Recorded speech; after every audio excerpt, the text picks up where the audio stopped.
Hello students, welcome back to my YouTube channel smart study science classes. आज के इस video में हम देखने वाले हैं essential amino acid and non essential amino acids को याद करने की ट्रिक।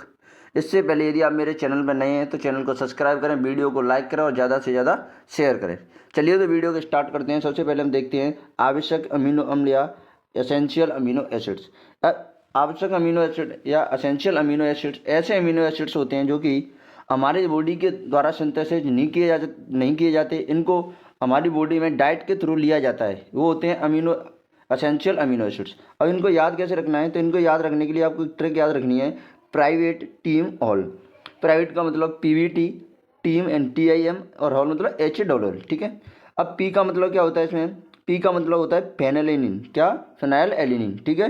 वी का मतलब होता है प्राइवेट में, वी का मतलब बेलिन और टी का मतलब होता है ट्रिप्टोफैन। ठीक है। ये तो हो गया आपका प्राइवेट का पूरा पीवीटी। ठीक है। उसके बाद है टीम। टीम में टी का मतलब बात करें तो 309 अमीनो एसिड्स। आई का मतलब होता है आइसोल्यूसिन और एम का मतलब क्या होता है, मिथियोनिन। क्या होता है? मिथियोनिन। ठीक है। ये हो गया आपका टीम। उसके बाद आता है हॉल। अब हॉल में अगर बात करें एच की, तो एच का मतलब होता है स्टीडीन। एच का मतलब क्या होता है? स्टीडीन। उसके बाद आता है आपका ए का मतलब होता है आर्जिनिन। और उसके बाद आता है डबल एल, नहीं, फर्स्ट एल का मतलब होता है लाइसिन और सेकंड एल का मतलब होता है ल्यूसिन। क्या होता है? ल्यूसिन। ठीक है। ये हो गया आपके असेंशियल अमीनो एसिड्स। इसके लिए क्या ट्रिक याद रखनी है, जो ये ट्रिक आपकी प्राइवेट टीम हॉल, ये होते हैं आपके असेंशियल अमीनो एसिड्स। अगर इसी प्रकार हम बात करें नॉन असेंशियल अमीनो एसिड्स की, यानी अनावश्यक अमीनो अम्ल, यानी ऐसे अमीनो एसिड्स जो हमारी बॉडी के द्वारा सिंथेसाइज किए जाते हैं और इनको डाइट के थ्रू नहीं लिया जाता, हमारी बॉडी के अंदर इनको डाइट के थ्रू नहीं लिया जाता, उन्हें बोलते हैं नॉन असेंशियल अमीनो एसिड्स। ठीक है। अब इनको याद रखने के लिए क्या ट्रिक याद रखना है, इसके लिए आपको ट्रिक याद रखनी है गागा कास्ट पीजी। क्या है? गागा कास्ट पीजी। अब गागा मतलब GAGA। अब पहली जी का मतलब क्या होता है? Glutamic acid. क्या होता है? Glutamic acid.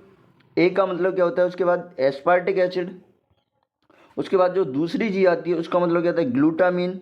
और उसके बाद जो दूसरी ए आती है गागा में, उसका मतलब क्या होता है? एस्परजिन। यानी जो ये आपको 4 अमीनो एसिड दिख रहे हैं, ये फॉर्म किसका है? गागा का, यानी GAGA।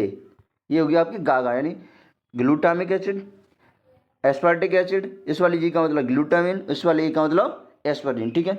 उसके बाद बात करें कास्ट, CAST। कास्ट में सी की बात करें तो सी का मतलब होता है सिस्टीन, ए का मतलब होता है एलिनिन।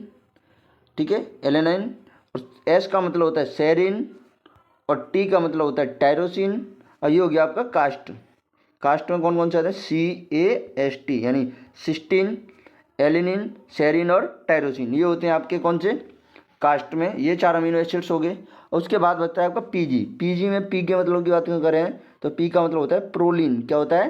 प्रोलीन। और जी का मतलब होता है ग्लाइसिन। ये हो गया आपका पीजी। यानी नॉन असेंशियल अमीनो एसिड्स को याद रखने के लिए क्या ट्रिक याद रखना है आपको? गागा कास्ट पीजी। ठीक है। उसके बाद 2 और हैं हमारे, कौन से हैं? Semi essential amino acids. Semi essential amino acids, इनको याद रखना है। ये 2 होते हैं आपके, एक तो हिस्टिडीन और दूसरा आर्जिनिन। ये दोनों आपके सेमी एसेंशियल अमीनो एसिड्स होते हैं जो कि बच्चों में बहुत इंपॉर्टेंट रोल अदा करते हैं, जो कि क्या करते हैं? बच्चों के अंदर बहुत इंपॉर्टेंट रोल अदा करते हैं। यदि वीडियो अच्छी लगी तो वीडियो को लाइक करें और ज़्यादा से ज़्यादा शेयर करें। Thank you.